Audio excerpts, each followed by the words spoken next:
Pemerintah terus kejar tayang membangun infrastruktur di Ibu Kota Nusantara atau IKN Nusantara, Kalimantan Timur. Tak sekadar infrastruktur, pemerintah juga mempersiapkan warga lokal agar siap bersaing saat wilayahnya menjadi Ibu Kota Indonesia. Salah satu caranya yakni dengan memberikan aneka pelatihan keterampilan. Bahkan, dari pelatihan ini, warga sudah berhasil meraup cuan jutaan rupiah. Terbaru, warga sekitar IKN Nusantara menerima program pelatihan bercocok tanam dengan metode hidroponik. Pelatihan sendiri dilakukan oleh Kementerian Tenaga Kerja didukung oleh Otorita Ibu Kota Nusantara.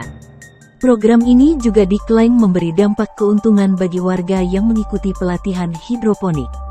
Warga di wilayah IKN Nusantara, tepatnya di Desa Sukaraja, Kecamatan Sepaku, Kabupaten Penajam Pasir Utara kini aktif menanam sayuran seperti pokcoi dan selada dengan cara hidroponik. Sri, lahir Sepaku mengikuti jejak orang tuanya yang merupakan transmigran dari Pulau Jawa.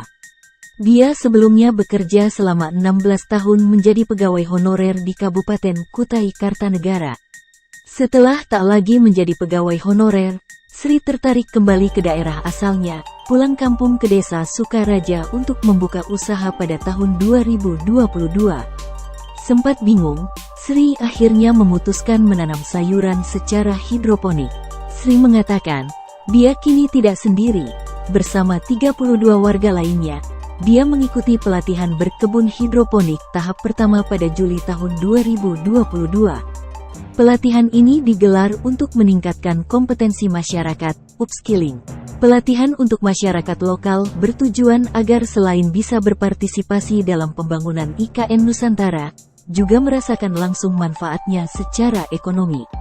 Selain keterampilan hidroponik juga ada pelatihan lain seperti menjadi barista, menjahit juga membuat kue dan roti. Diakui Sri, warga yang tertarik ikut pelatihan hidroponik cukup banyak, karena selain relatif mudah dan tak perlu modal atau area yang luas. Kemudian para petani tergabung dalam kelompok hidroponik Nusantara memasarkan sendiri hasil kebunnya ke pasar Sepaku. Awalnya para pedagang menolak karena harganya cukup tinggi dibandingkan sayuran yang non-hidroponik. Para petani menjualnya seharga Rp8.000 per pek, isi sayuran dari 3-4 lubang tanam. Perlahan, hasil kebun diterima dan laris, bahkan mulai terasa sulit memenuhi permintaan pasar. Menurut Sri, pesatnya pembangunan IKN Nusantara semakin banyak pekerja yang datang membuat kebutuhan sayuran meningkat. Inilah juga yang membuat permintaan meningkat.